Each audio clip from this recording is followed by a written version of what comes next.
the man himself, GaryVee, founder, CEO of VaynerMedia, VaynerX. Come on out here, Gary, let's do this.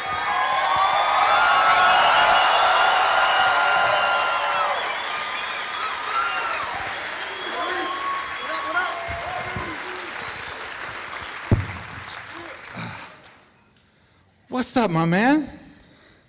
Life is good. Life is good.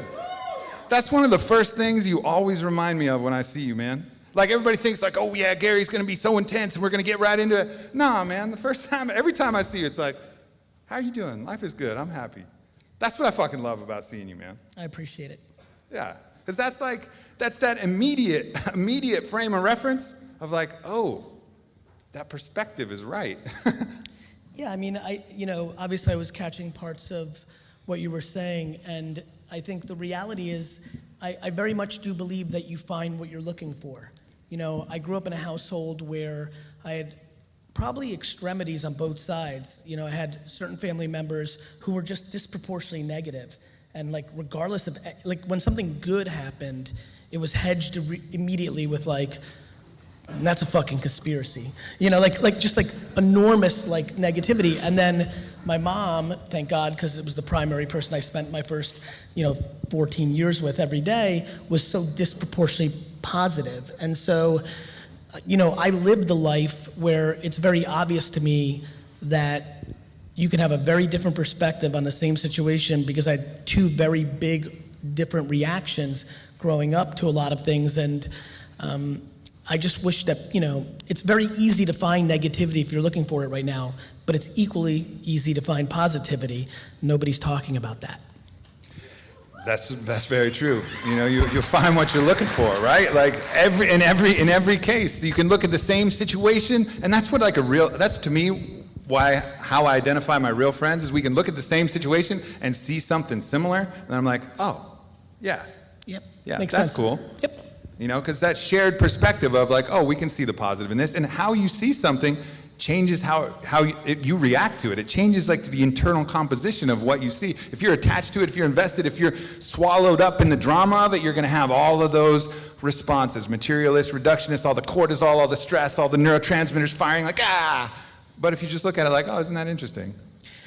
And I have a lot of empathy. I can imagine like a lot of people sitting in the audience, like, for me, it's practical positivity, right? So for me, where this conversation goes is like, for a lot of people, they could be sitting here and being like, well, it's easy for you to say. Like, people go immediately to your current, right? And, I just don't see it that way. I really genuinely believe that it's a complete game of who you spend time with and what's pumping into your ears.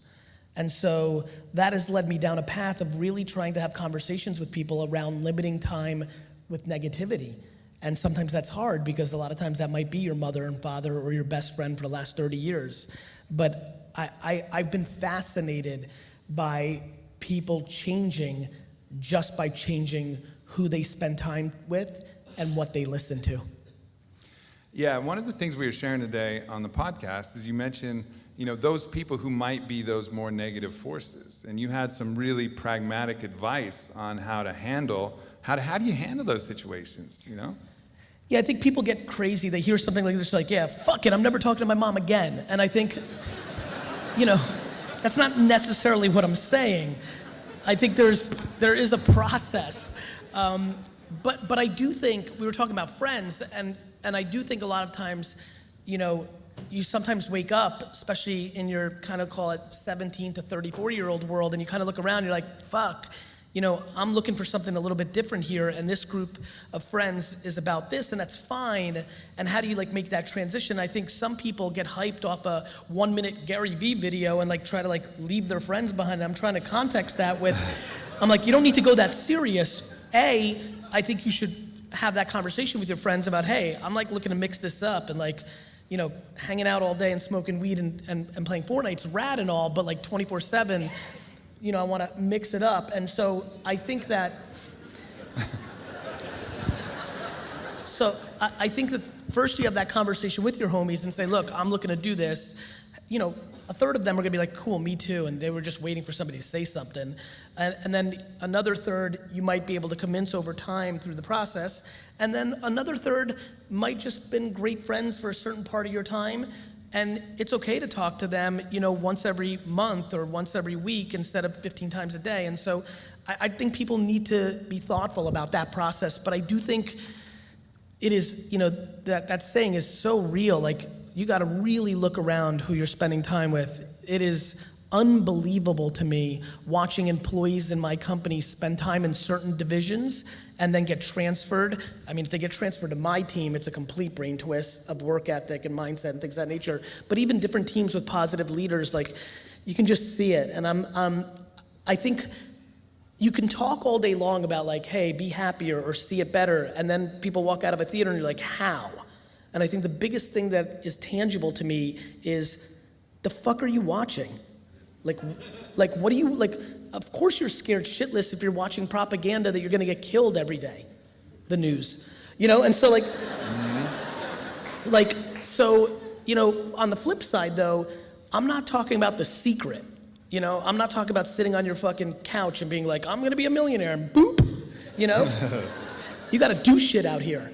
I'm just really fucking curious to what people are consuming, how they're thinking, and who are they spending time with.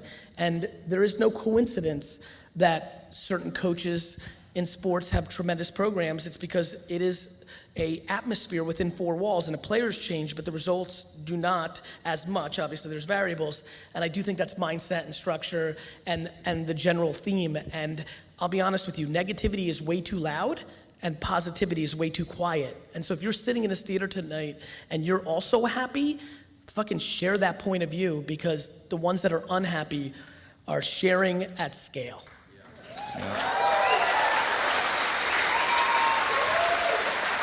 And I apologize, and I appreciate that. And if you ask me, and I'm not sure if this is, rewriting history, but intuitively, I do believe the reason that I've gotten dramatically louder in the last 3 years, 4 years, 5 years, is I feel a sense of responsibility as somebody who genuinely is happy to share that. And I do think it's a responsibility, and so I'm on that kick, and I'd like you to join me. Yep. And one of the things that people might mistake when they perceive you, they might think like, well, you're always working, you're always doing something. But the beauty of what you're doing is you love what you're fucking doing. Like, you really love it. Like, it's like you're playing poker, and if you're only playing poker for the pot, you're probably gonna have a shitty life. But if you love playing poker, if you love that feeling when you turn those whole cards over, and you love that feeling when everything's there, then you're probably gonna enjoy yourself. Especially when you turn those cards over, you're fired up when it's 3-7 offsuit, right? Yeah. Like, to me, you have to love your game even when it's not going your way. And I think the thing that I've come and realized about myself is, wow, when I was 7 and it snowed and everybody went to go make a snowman, like, I genuinely wanted to go get a shovel, ring people's doorbells, and make $6 shoveling something. Like, that was fun for me. And it wasn't about the money. It just really genuinely wasn't. I mean, and so, yeah, I mean, my hobbies are side businesses, like the K-Swiss collab, Empathy Wines, like this sports card kick that I'm about to get on. These are my skiing, these are my golfing, these are my Burning Man. Like, I don't, Yeah. So that's, and so when I made a video the other day and I was like, kind of was asking the audience, like, why do you want to go to Coachella? And people got mad at me. They're like, Gary, what the fuck? Like, relax. Like, and I wasn't judging Coachella or you going. I was just asking a simple question. Why are you going? Are you going hard and you need 4 days to completely let loose? That makes a ton of sense. But if you're going to keeping up with the Joneses, if you're maxing your credit card out just to go to parties, if your self-esteem is wrapped up into the access passes that you have, that's going to not work out. And we need to start asking ourselves, how much of our behavior is predicated on other people's judgment? And I believe it's a lot. I mean, that's that thing, right? Like, if you're chasing what other people are thinking about you, and you will perpetually be chasing that fucking thing forever. If you're chasing how many likes you get, if you're chasing all of this, and you're not actually doing what you want, then you'll just go from one distraction to one thrill to one of these little things. But the baseline of your life, like the notes that make up the key part of your life, is gonna be unhappiness. And what's crazy is, and we really have to quantify this, this is a ridiculously special time in society because the internet is genuinely one of the great inventions of the human race. This is like printing press, this is like an airplane, like this is crazy. We haven't quantified it because it's hard to be contextual when it's your life. But this is a remarkable time where it is actually practical to start careers or create dollars that subsidize your overhead of living a life around things you genuinely like. That is super unheard of for our grandparents' generation. And so for me, even when I look back at some of the themes, and I've been getting hit up a lot about the first book I wrote, Crush It, which, you know, I wrote in 2008, came out in 2009, like, I wasn't thinking about writing a book. That, you know, I was doing wine and putting out, you know, wristbands and t-shirts, and that was my life. But like, it hit me like, holy fuck, this is crazy that you can start, like, if you love Game of Thrones right now, your ability to start an unbelievable media empire around analyzing Game of Thrones and making $59,000 a year off of ad revenue and selling hoodies and things of that nature, it's real.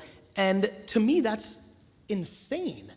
The problem is everybody's trying to like start a company that's gonna do $1 trillion. And we just need a massive reset on what success is. And I think happiness, genuine happiness, not acting happy on Instagram, needs to be a starting point. Yep. And to do that, you gotta unlearn a lot of programming. You know, you gotta unlearn a lot of things, because when you make that Real quick, maybe. You're right, that is the norm. What I've had to do, and this is why I jumped in and I apologize, something I realized is I've had to maintain what I've learned. Mm-hmm. Like people ask me all the time, like, what do you read? What do you watch? I'm like, nothing. Like I spend so much, I always wondered why I was such an atrocious student, right? Like I was an atrocious student, not like bad. Like the way I got into college was I got a postcard in the mail and I filled it out.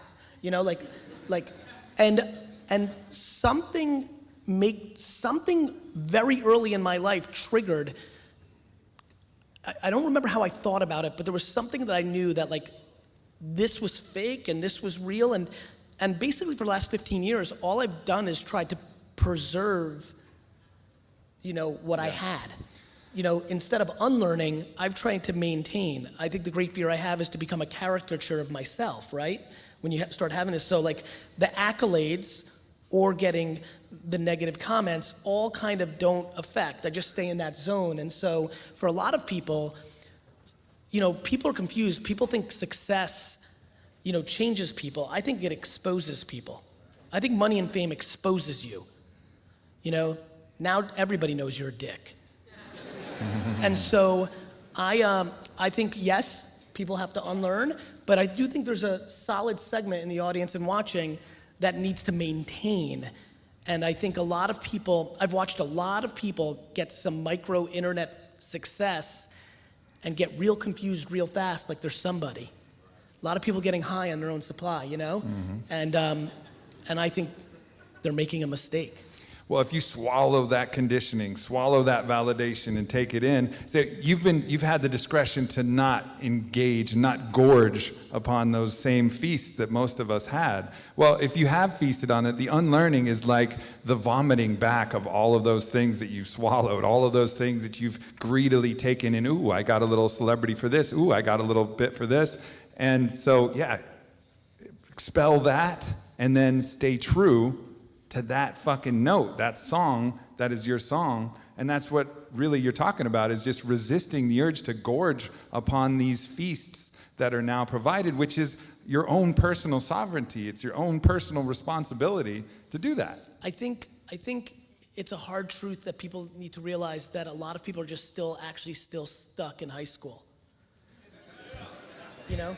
Like I think people would like to think at 38 and 54 and 63 that they don't navigate their life based on what popular kids say about them, but unfortunately that's not true, and you're conditioned to that so early. Peer pressure is fucking people up. Judgment is rampant. Judgment's always been rampant, but now it's being typed out, and you can see it in perpetuity and at scale. And so people need to get quiet. People need to start figuring out how to get quiet and creating a self-worth system within their own mind that isn't required validation from the outside. And I think once you can find something that you enjoy to do, that's a really good place to go for that on the professional kick. And once you can find people you enjoy, that's a really good place to go on the personal side. So look, I think the thoughtfulness of the tone of this talk, maybe it's because of kind of the way you guys started this show, but it's very much, I think I use a very natural showmanship, high energy Jersey personality. But if you look carefully underneath the cursing and the excitement and the energy, I'm very into these very basic truths that I think are quite meaningful. And yeah, man, I'm grateful. I'm grateful for my happiness, and I'm grateful that I see how happiness is manifested in others, and I'm desperate to over-communicate this conversation. Yes, sir. Amor fati, love what is, love your fate, love where you're at, you know? I mean, I think that's the lesson that we can all take. But when people hear that, they confuse that with a lack of ambition, right? Mm-hmm. Like, I'm outrageously content. I've said it a lot of times. I haven't said it recently, so I appreciate you bringing this up. I used to say a lot in interviews that, like, if some weird genie from the future just sat here and was like, this is it, right this moment is the height of every success for you, and now it starts to taper off and decline, I'm grateful for the process, you know? Yep. So I'm content, but I'm hungry as fuck. You know, like there's so much I want to do. I want 7.7 billion people to interact with me. I want to win 7 Super Bowls as owner of the New York Jets, you know? Mm-hmm. There's a lot of things I want to do, you know? Yep. But I'm also equally content.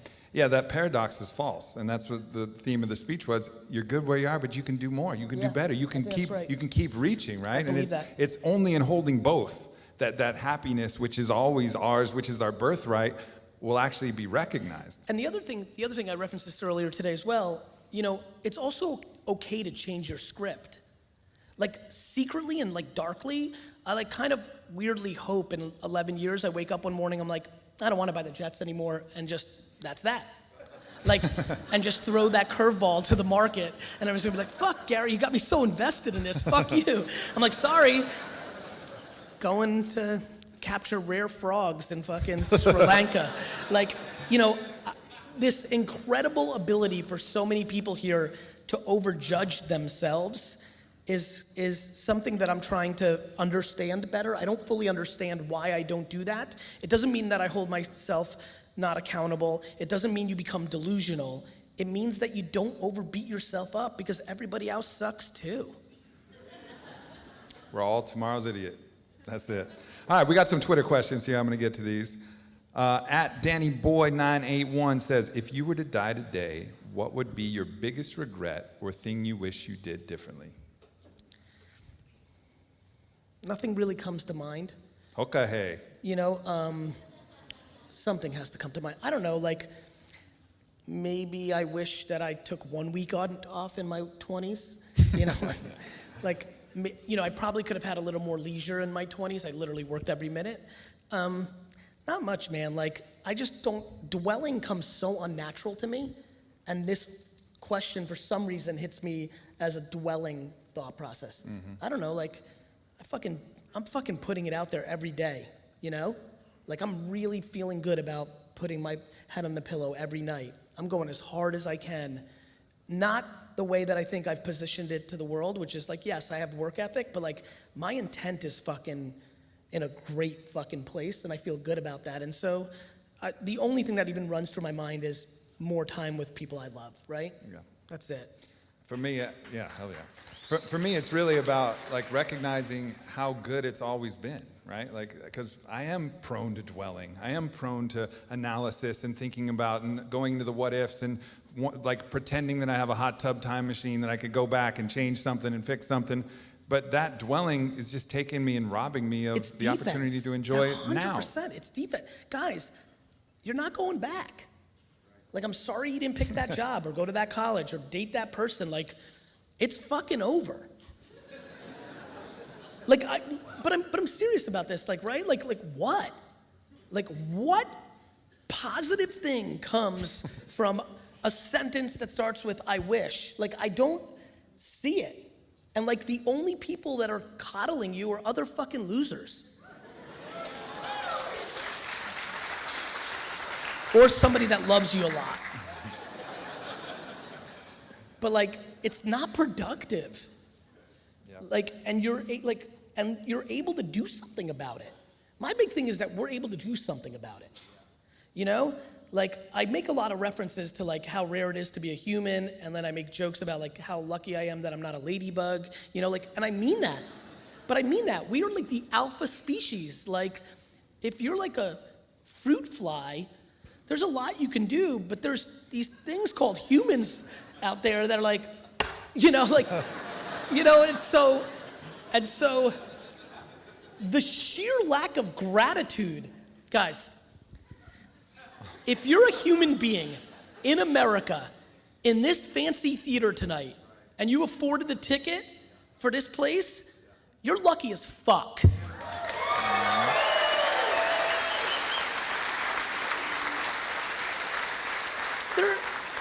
There are young women in like third, fourth world countries in cages being trafficked. Like, do we understand, like, where is the complete and utter, I literally, like, I bring this analogy up a lot. It happened again today. I watch people yell at baristas because they gave them the wrong fucking milk of the fucking moment. They're like, I said oatmeal milk, dick. They're buying $7 coffees and they're mad about the milk. We've just lost complete and utter perspective of how we just lack gratitude. You're fucking alive and you're capable. Go do, like, nobody cares about your fucking problems. They have their own problems, asshole.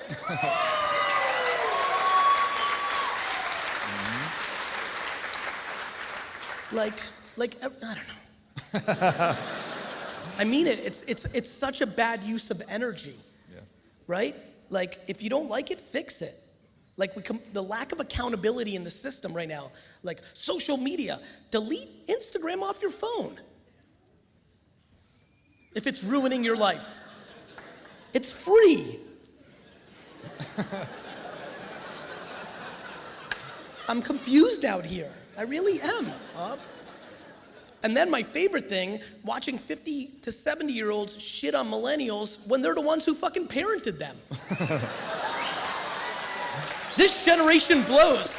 Maybe if you didn't give them an 8th place trophy, they wouldn't be entitled, Susan.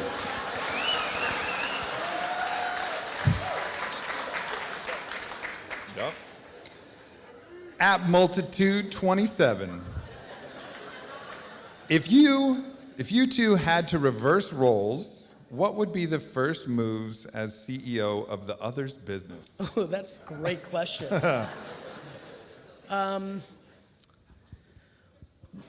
God, I don't know enough about your business, but what I know for sure is what I love about looking at a new business is trying to understand if there's somewhere where I can take the IP or the energy and deploy it in another category, right? Like, can this brand be an incredible, you know, conference business? Could it expand into, obviously with the food products, the proteins, and the weights, like, there's natural places where it sits, but can it be turned into a media company, right? Could Onnit be the gimlet of the world that you play in with 44 shows, which creates a media empire that gives more leverage to sell product? Mm-hmm. Yeah. Yeah. All good ideas. I think, what you're doing so great is you're telling stories, right? So if I was to switch roles, I'm just going to tell stories from my own unique lens and my own perspective. That's really what media is about. Media is about telling a story, and the more veracity, the more truth that you put out there, the more raw and vulnerable and real and honest you are, like the more people are going to pay attention. People's bullshit detectors are on point these days. Like we can tell when you really don't have and you're really faking it. Like, And more importantly, even if we can't tell, the truth will come out in the end. Like there's just no hiding. we were talking about that today. That was a really interesting thread, talking about privacy and everybody's concerns about privacy and how actually the lack of privacy might yield a positive result. I believe that. I believe that we're in the early stages of a very interesting century where all of us realize that it's hard to hide, which then changes our behavior in the macro, and that a lot of the shortcomings are predicated of the shadows of our society. And I think the relationships with each other around so many of the issues that we spend all our time judging each other for evolve in quite a positive way, though a very painful way, because we just have to realize that truth. I think it's been interesting for me to watch people become aware of so many of the shortcomings in society, and I'm like, where have you been?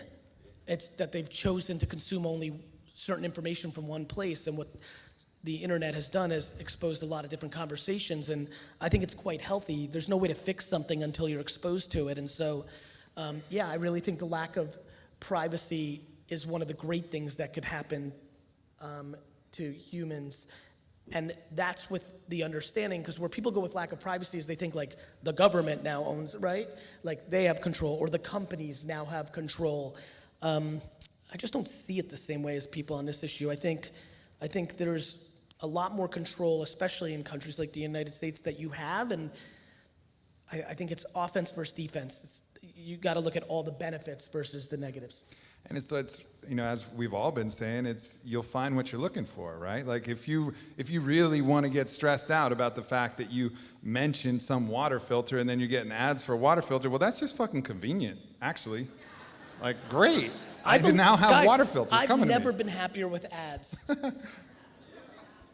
I want to see ads that are relevant to what I talk about and what I click on. Like, why do I want to see ads of shit that I don't want? Like people take things into philosophy. Like watching all the people post on Instagram, like fuck Facebook, I don't use it anymore, makes me laugh.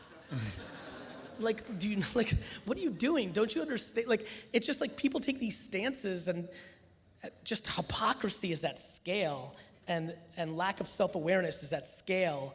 And I think these conversations matter. And also, like, people don't even know what the fuck they're talking about. Right? They're like, Gary, Facebook. I'm like, yeah. They're like, Cambridge Analytica. I'm like, cool. What's Cambridge Analytica? They're like, I don't fucking know. Like the Russians? Like people, this is why I've really stopped. A lot of people, the biggest compliment I get in the comments of my content is, GaryVee, you say the same shit. I'm like, I sure do. There's like 18 things I know. There's like 7 things I believe, and I'm super fucking proud of it. Instead of like pontificating about shit I don't know. Like, one of the things as I've become more educated in different things through my life, I started realizing how little I knew about other things. And it's made me progressively more quiet about those things. Because watching people talk about marketing or wine or the New York Jets makes me laugh because they don't know what the fuck they're talking about. Yep. All right, we got some live questions. So let's hear what you guys have to say. My name's Joseph. Aubrey, respect. Gary, love you, man. Thank you, bro. Yesterday, one of the guys that helped me build my company passed away, and he came in he was doing his annual review. Yesterday, we had it all mapped out. He was getting a raise, nice bump. He was excited, but he never actually made it. So sorry. No, it's all right. The question is, you speak that live life to your fullest, don't complain, you have no reason to complain. One life, one ticket, but you also say that you don't give a fuck what anyone else thinks, says, but you're most scared that if somebody closest to you passes. Scared shitless.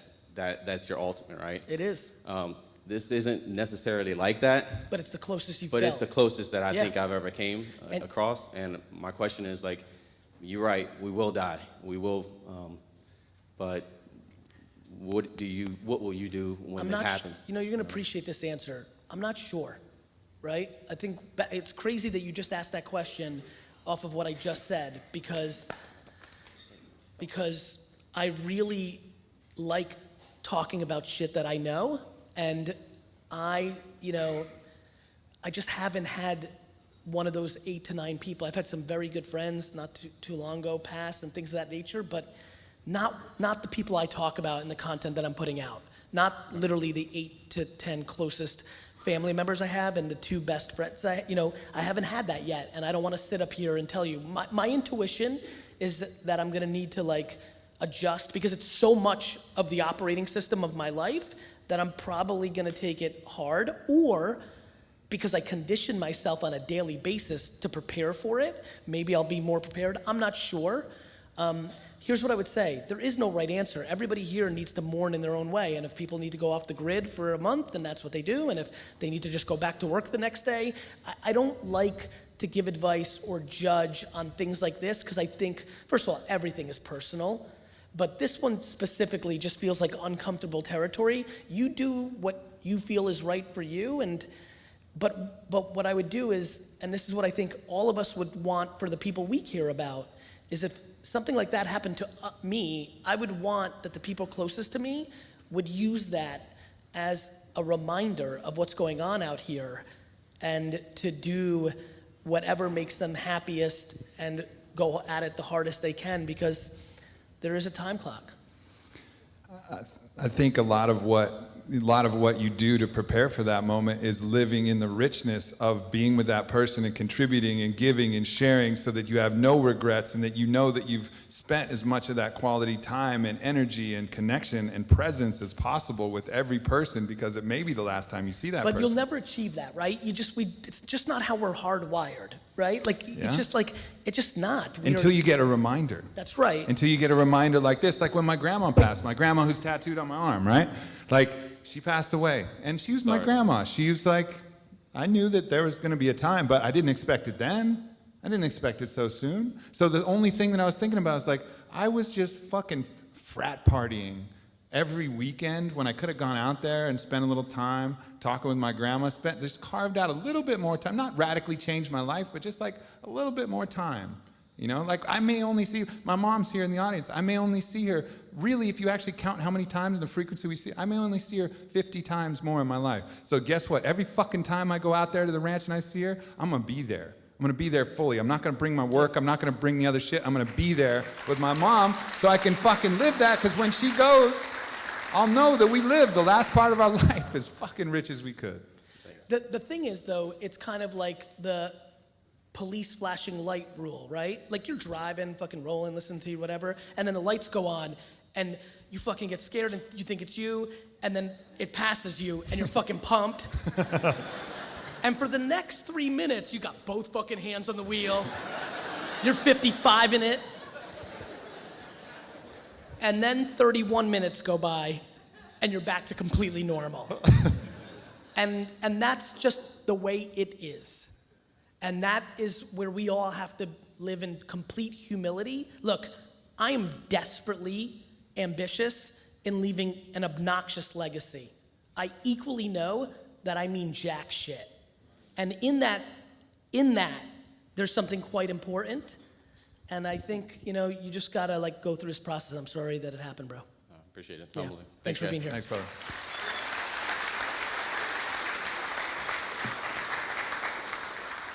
Hey guys. How are you? My name's Katie. I'm good. I do comfort zone challenges here in Austin to help people kind of do all the things you're talking about, like finding themselves and getting unstuck. And Gary, I want to say thank you so much for directly addressing parents, because I know a lot of people laugh when you talk about statistics about people still living in high school, but in my personal experience and with the therapist I talk to, like 90% of people are actually still trapped in their childhoods. and it's not funny because they're shaming their children. You're preaching. Yeah. Like I am super about this subject, and like I'm making a lot of, listen, I read my DMs and emails. I'm making a lot of parents uncomfortable out there, and that's probably the thing I'm most proud of in the world. Amen.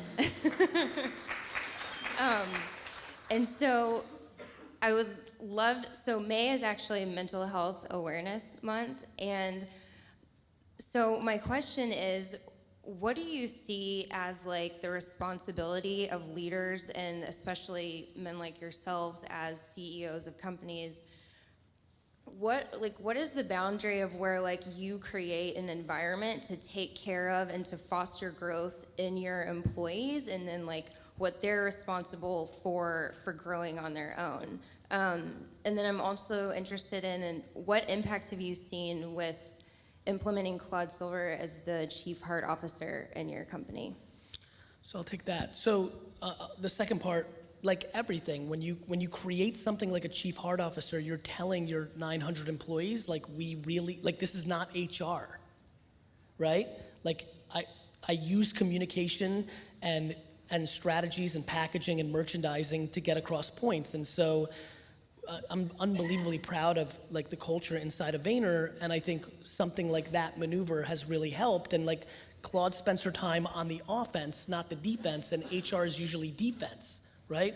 Like we're literally looking at Slack channels where people make a snarky comment about something and investigating it if that's actually like somebody who's like actually frustrated about something and using that thing. So like we're really in it. The impact is enormous. As far as and I'll let Aubrey answer for himself, as far as the responsibility, I think that's a very scary line that I think a lot about, which is I'm passionate about accountability. I think the unbelievable vulnerability in our ecosystem right now is people not being accountable for themselves, are looking for CEOs, companies, other people, personalities, government, like just looking for somebody else to address something. That doesn't mean that there isn't a responsibility, but it's a slippery slope, and I think everybody calibrates it differently. I take a lot of responsibility. As a matter of fact, the biggest issue I have as an operating kind of executive is I think I create entitlement even though I hate it. I really do, because I don't like negativity, because I do kind of always look for the bright side, because I do see an employee and be like, okay, maybe, oh, they're in accounting, but they suck at math. That was a bad idea. But maybe they can do this. You know, like I'm always on the offense of that, and it does create a little bit of entitlement. And Vayner had a little bit of a rough patch 3 years ago where I had to really let go of a significant 30, 40 people because I needed to reset, and it was painful. And everyone was like, fuck you, Gary, you said it was family. And I was like, look, like my ultimate responsibility is to keep this thing alive, otherwise you're all gone. Like, and so I think that there is a sense of responsibility, but I do think the thing that we need to beat very loud is that people have to be responsible for themselves as well, because there's an enormous amount of confusion around that issue. The way I look at it is I try to run a positive balance in the bank of reciprocity, right? So, and when you do that, you just give first. You just give every opportunity first. And then you see and you observe and you see what comes back. And so like for us, we're always giving every opportunity. Okay, meal plan, cool, we got that. Okay, shake credits, cool, you got that. Okay, you can get all our stuff. Okay, you can go to my ranch, my personal ranch in Sedona and work with some of the healers I know out there. Cool, you can do that if you want. Like we got all of these different things that we're offering. And then the people who are taking that and taking it with gratitude and then receiving that and feeling that gratitude, they're gonna push back so much more in their own effort and their own ethos and that own Onnit that they carry in their heart. And so that's the way. And then if it doesn't come back, then you have to take a look and say, either talk to them and be like, hey, it's not coming back. You know, what's going on? How you feeling? And then otherwise, then the spirit and the ethos and the health of the organism, as Gary was saying, has to come first, and you have to have that discretion. This is a keeping up with the Joneses issue. Parents use their kids as product to look good to other parents. Yeah. This is a keeping up with the Joneses issue. This is why I'm on it. People like you should go to this college, like, because they want to look good. Like, this is a very important conversation. It's very important. So what do you think that we could do to like encourage parents to actually do their own work? Keep putting pressure on this conversation. And humans can only do their part. I'm not crippled by anybody picking up what I'm putting down. I just keep putting it down. Thanks, guys. Thank you. Hey, Aubrey, first off, thanks for putting this on. Gary, since 2017, you and Evan, either you or Evan have been a part of my daily process for getting things going, so thanks for all that you do. I saw basically from your videos possibly the message of staying away from political issues and social issues, not getting too caught up in that, just so that you avoid the negativity. But at the same time, I'm not really a type of person that can just ignore social injustice. I understand. So I was wondering what advice you had to kind of, like, as far as balancing that. Put it out. Like, there is no balance. Like if you feel compelled to talk about something, then you should. And I think I address a lot of political and social issues in a way that is trying to fix the well instead of what I think everyone's doing, which is trying to fix the sink, right? And so and back to everything else, which is everybody should do their own framework. So I don't think you should shy away from engaging on things that you're passionate about just because of the negative recourse. For me, it's not that I'm putting it out there because I don't want to deal with the negativity. I get negativity on every single post of content that I put out in the world. It's that I think people are on tilt and are doing nothing productive. There's a lot of my friends who are super socially liberal like I am putting out stuff on Twitter, and they're Twitter superstars, but they're not doing anything in real fucking life. So I think we all have to do it our own thing, but if you think you can make an impact by putting out content to the conversation, then you should do that. Thank you. You're welcome. Yeah, you love you gotta, back. and just make sure that if it's your fight and your lens and your unique perspective and that thing that you can see that other people can't see, like, the cause needs that voice. It needs that perspective. It needs you But you know what's to share that. But what's happening right now is people are trying to change other people's minds. Like, that's what's happening right now. And like that, I don't think necessarily, if you look at the data and you give a shit about this the way I do, I don't think that's happening through 17 Twitter conversations back and forth with individuals fighting about it. We're in second grade mode right now as a country, which is fine. I actually genuinely believe it's the beginning of a very good thing. But that's one man's point of view. You need to do what's right for you. The negativity is a minor collateral part of it. Thank you. You're welcome.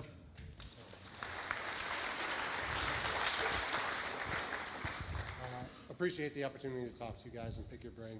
So my question is, how do you prevent loyalty from diminishing your human value? So quick 30-second backstory is I wanted to launch an online business, and I began to work with a small business a little over a year ago. He quickly became a friend, a mentor, and I'm beyond grateful for what I've learned. But at the same time, I knew I was going to have to pay my dues. So for the last year, I've done everything from clean the toilets, to take out the trash, to run the social media account, to write all the emails, to create our 2 biggest products. So now at this point, when do I sit down and not come across as being disrespectful, but ask for more than just an hourly rate? Yeah, If that makes it's a sense. great question. I think tomorrow.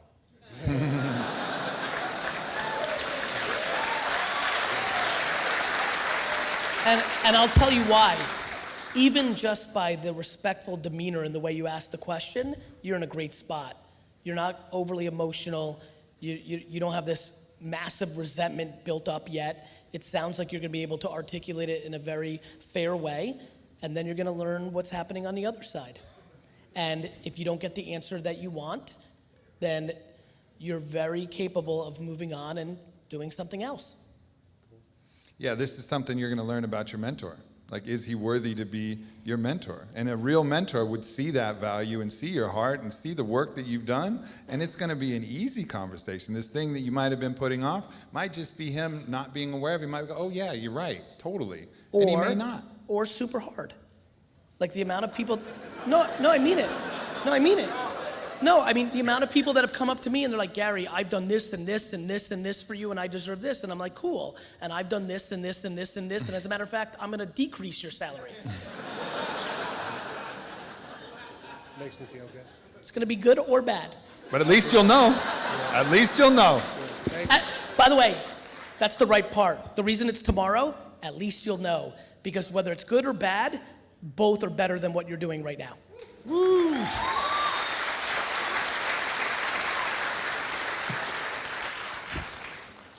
Gary, Yes, thanks sir. so much. An Egyptian, Middle Eastern founder over here for a tech startup. Love it. So hope one day you can make it to Egypt. I'm Our houses will be open for I'm you. actually putting the final touches on a trip right now. Yes. Thank you. Yep. I would like to say this evening has been, I'll go all the way far to say it has been a mind blow, but I'm Arabic. My name is Ahmed, and the word blow.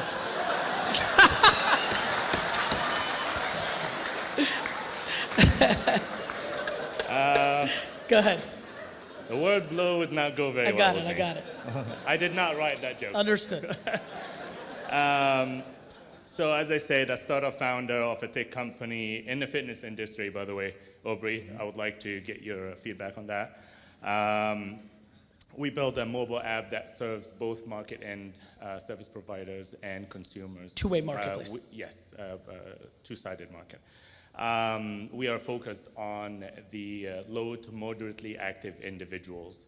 So, but the targeted market, the low to moderately active, requires patience and long drive. You have to create a relationship and so forth. So the question is how to stay on course with investors as an early stage startup when everybody knows that you've got something legit in your hand, but investors are pressuring you to actually, we didn't take any funding yet, everything has been self-funded, but they are pressuring you to start monetizing. Take money from people that won't. There's a big confusion. There's a big confusion in the market right now, which is the only way to get money is from venture capital. Find a high net worth individual that so disproportionately believes in you and she or he has no interest in the capital returning tomorrow. Guys, venture capitalists raise money from other people and then try to make the 25 investments that they deployed against go as fast and as hard as possible to return the fund to give them leverage to raise the next fund. That's in the best interest of the VC, not in your business. Raise money from people who don't want returns tomorrow.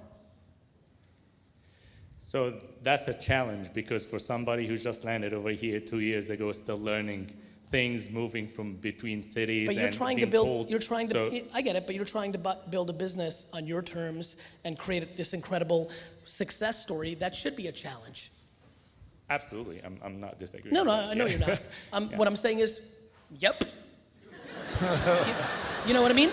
Yeah, it should be a challenge. But let me promise you this.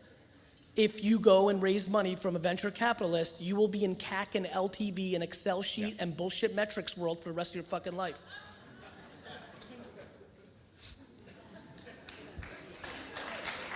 Not much more to say. You know what I mean? Like people cry about VCs, but it's the place where there's more money in the system so you can get it easier. But you're thoughtful enough to know that that might not be in the best interest of what you're building. So I'm telling you to go with what you know is right versus what you hear is right.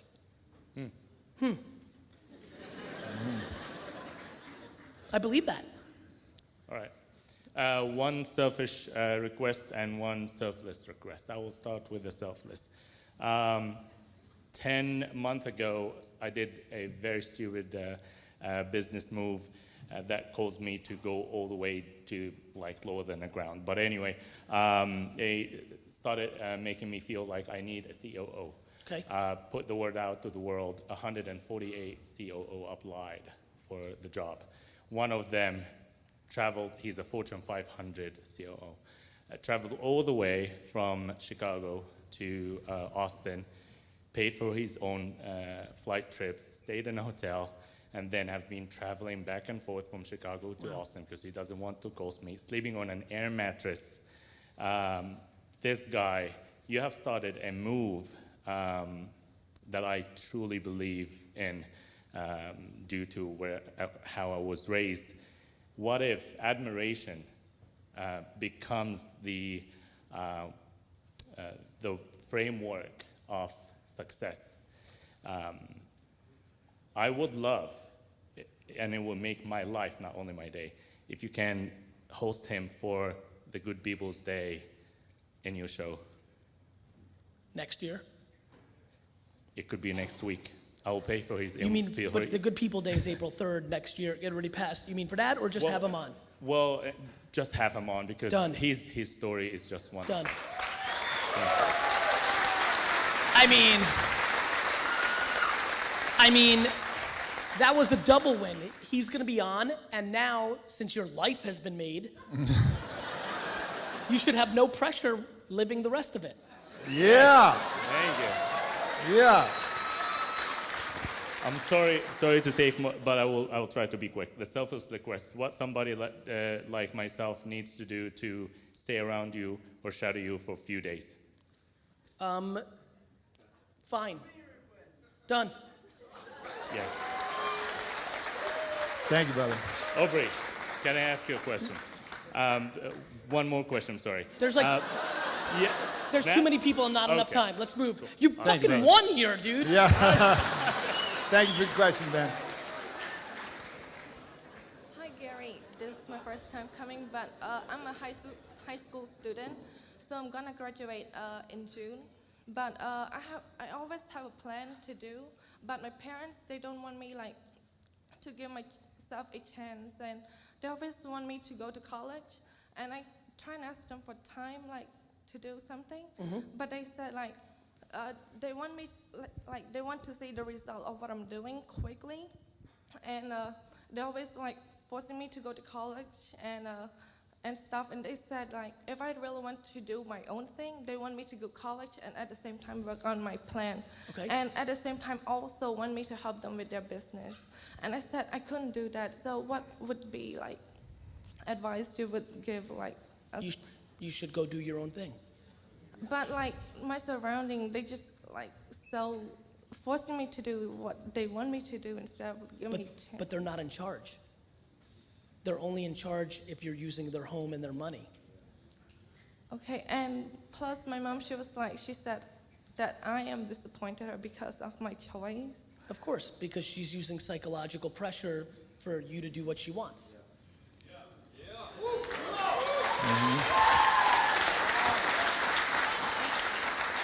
The only thing you have to figure out is if they have any leverage. The only leverage they have is money, shelter, and psychological warfare. Yes, I'm living with them, so yeah. What's that? I'm living with them, so Well, if you're gonna wanna go do your own thing, you're gonna have to move. And you're not gonna have to, here's my big thing with kids. Like, as you can tell, I'm very pro you. But if you're gonna go do this thing that's disappointing them, then you can't take from them either, because then you're being spoiled. So if you feel so passionate about this thing that you wanna go do it. But don't expect them to support it, because they don't believe in it. yes, they don't believe in it. So go stick it in their face.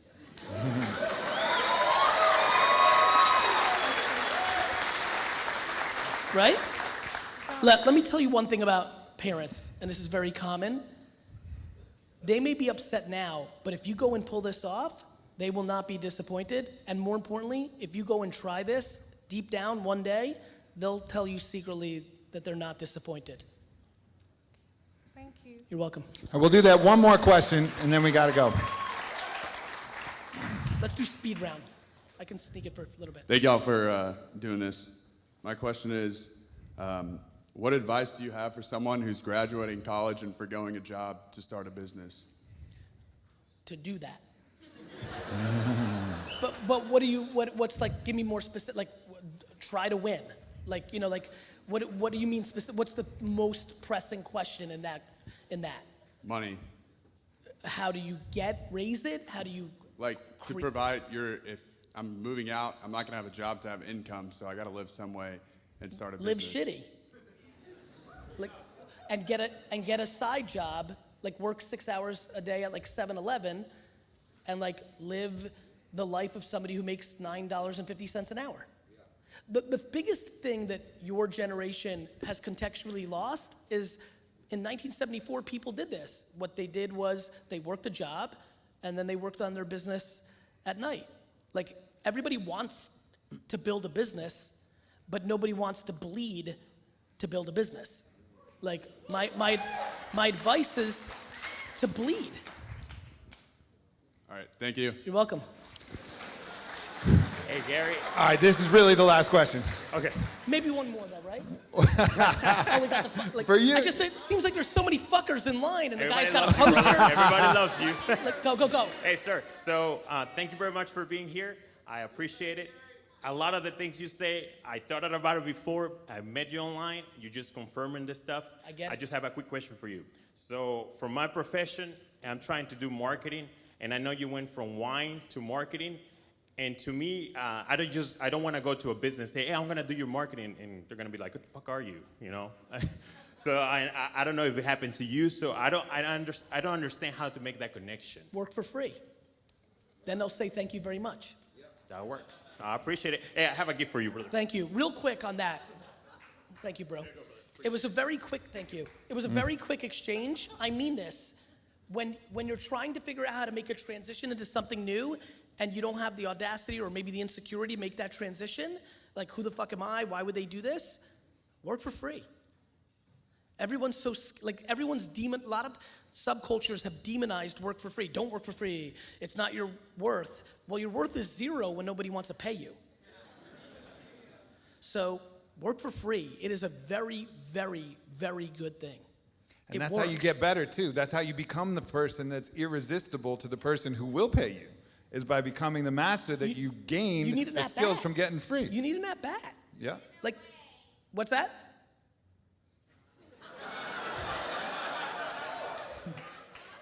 What did she say? I don't know. In a way. How so?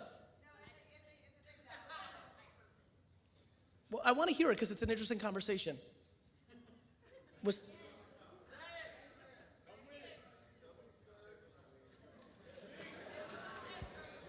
Go ahead. GaryVee, I'm so fucking bummed because I've been following you from 2009, and you know when I first saw you with Tony Robbins' Business Mastery, but you know I have no questions, man. All I want is just a picture with you. You got it. Talk before they kick us out. Gary.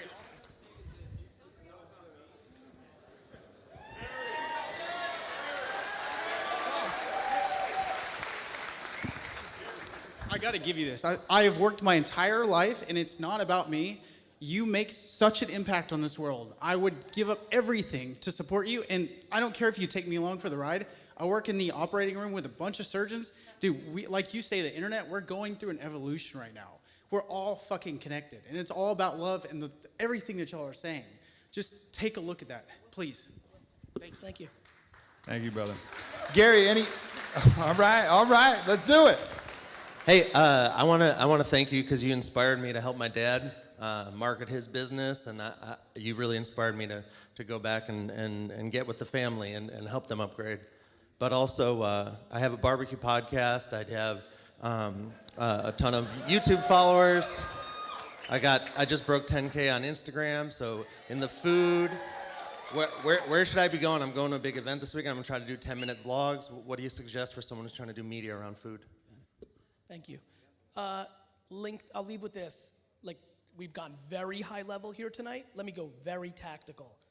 LinkedIn right this minute is acting the same exact way that Facebook in 2009, 10, and 11 was working.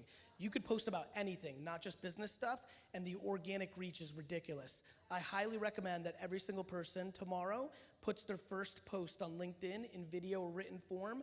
I think you will be astonished by what happens. Austin! Yep.